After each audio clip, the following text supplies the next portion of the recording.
All right, everybody. I know I need to do an audio of AaronVerse, so I figured I'd do this.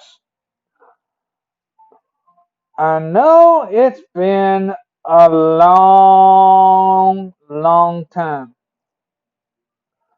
Yes, as I said when I did my first Sports Edge, I needed to get my mind right creatively, but rest assured, I will be back on the audio podcast.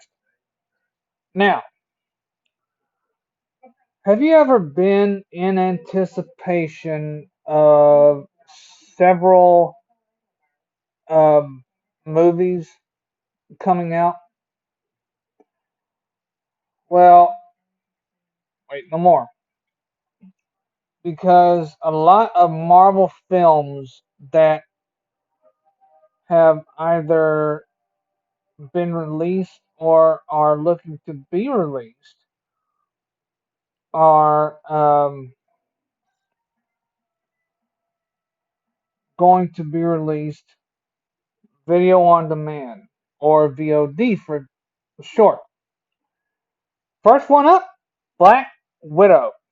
Although nothing is for certain, there is a premium option involved for you Disney Plus subscribers that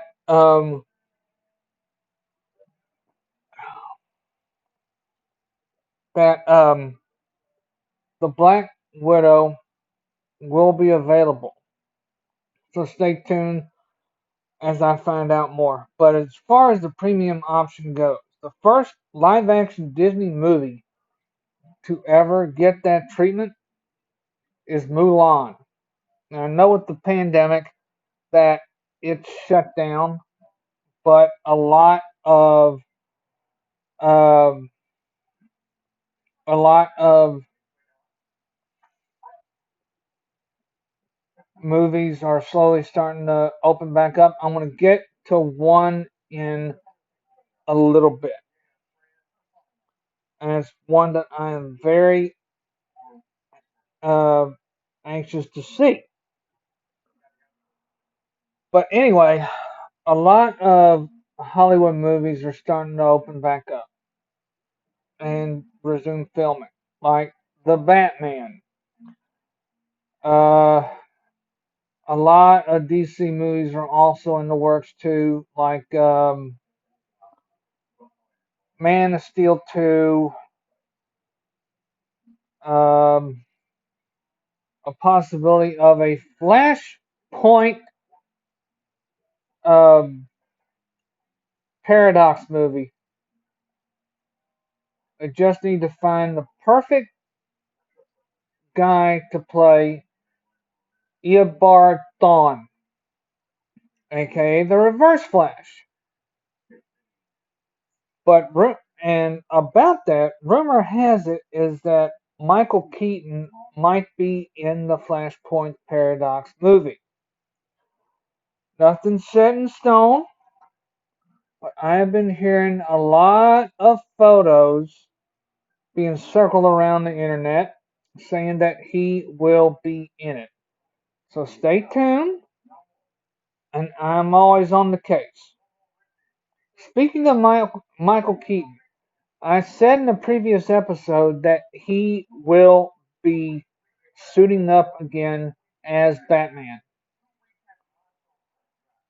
Also, there is a possibility that Michael Keaton will be the old Bruce Wayne for a possible Batman Beyond film. Now, could that mean that Robert Pattinson, who played or who is going to play um, Batman in the Batman, could he possibly play Terry McGinnis in the upcoming Batman Beyond film and have Michael Keaton play the old Bruce Wayne? No one knows, but I will find out as it gets closer. Now, I am very excited to announce that there is a possibility of another villain joining the Batman, and that is Texan Matthew McConaughey. Although nothing's set in stone, per one of my sources, there is a slight rumor that he is going to play Two-Face. Because if I do the, if I read the storyline correct, the Batman will not only take a page um, out of the Long Halloween, where it was set in the continuity of year one, but it will also um, introduce some of the most popular villains, played by some very well known celebrities, such as Zoe Kravitz, who will play Catwoman. That's villain number one.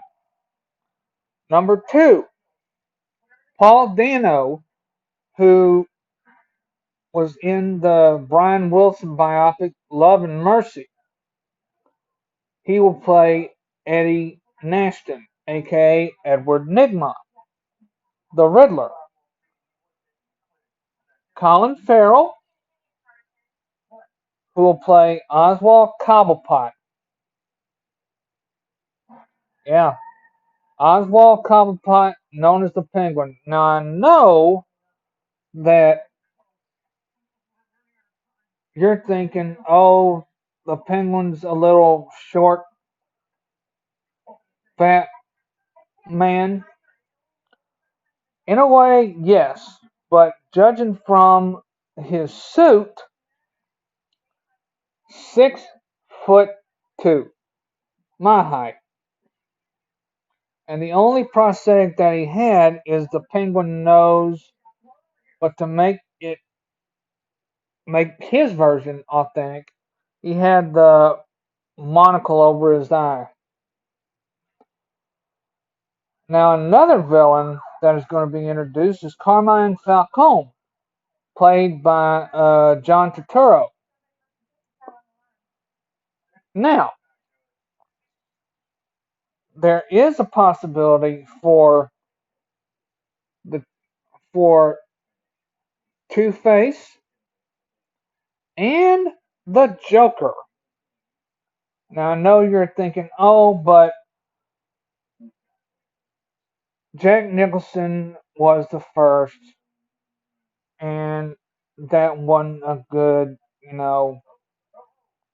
that wasn't a good portrayal. Then Heath Ledger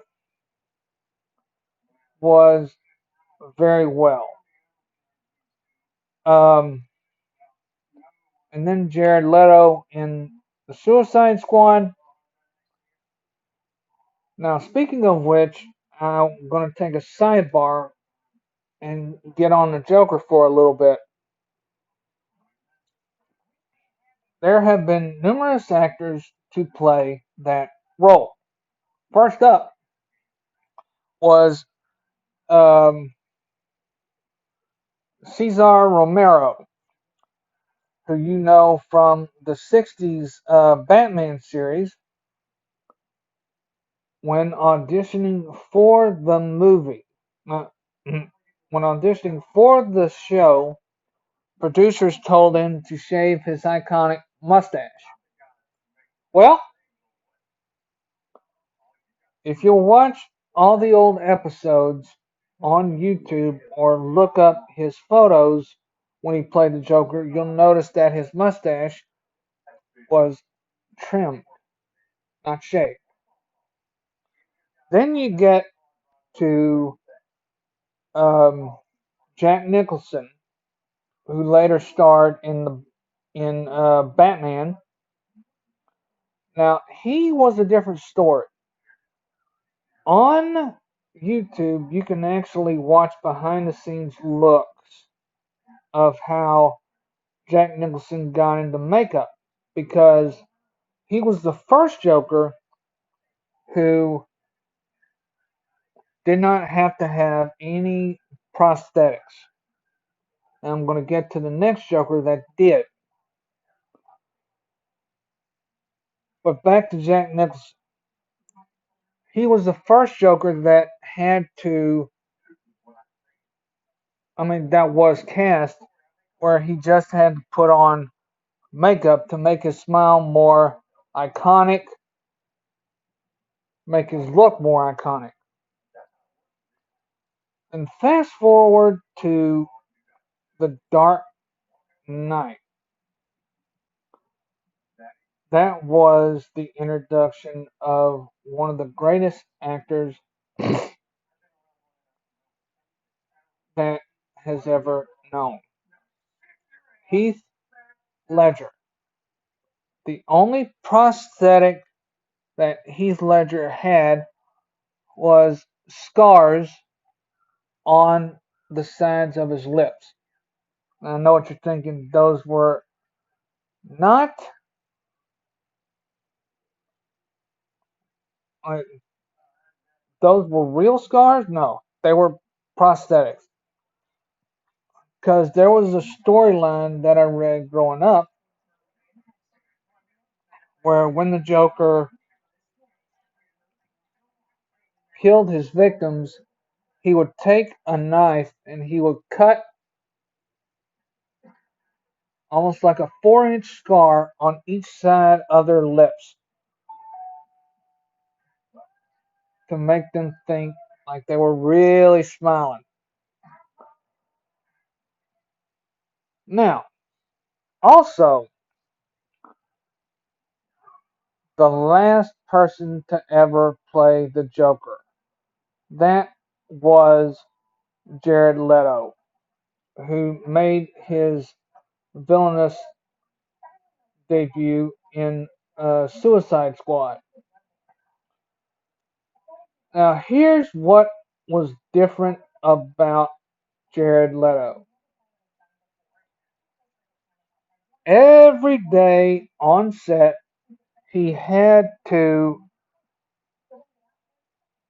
get tattoos over his arm, on his arm, over his hand,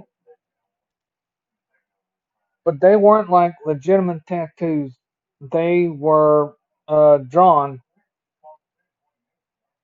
tattoos. But for his makeup,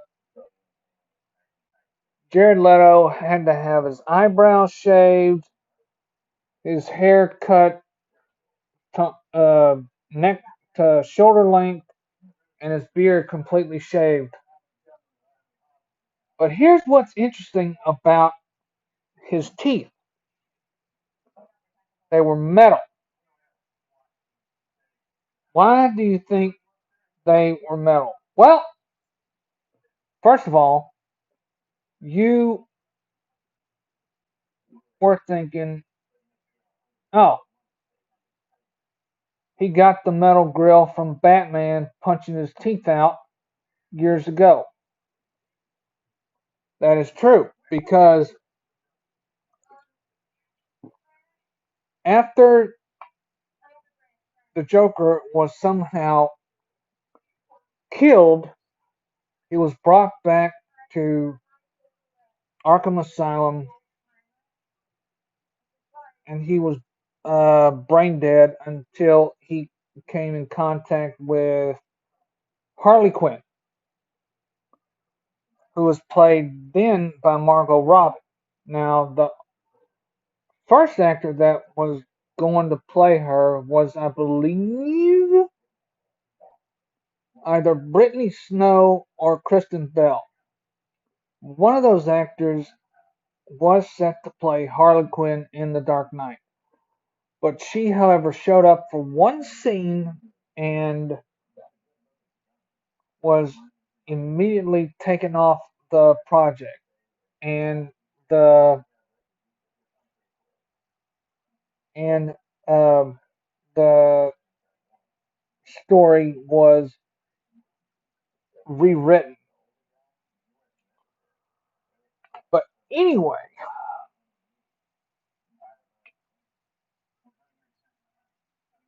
I got mixed feelings about Margot Robbie's performance in Harley Quinn, uh, as Harley Quinn in the Suicide Squad, Birds of Prey, which stunk horribly. But I know people are entitled to their own opinion. Now, I bet you're wondering what other villain was introduced in that movie. That's going to be explored in a later episode. But now, you're asking, what about the Batman? Well, rumor has it is that they're also going to introduce two members of the Bat family, Dick Grayson and Batgirl. Now, one person that is very high on their radar to play Batgirl is Daisy Ridley. Now, they don't know who's going to play uh, uh, bu- bu- bu- bu- bu- bu-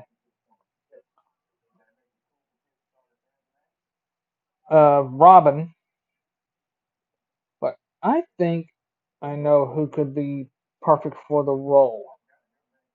Why not Taron Egerton, who played Robin Hood so very well, and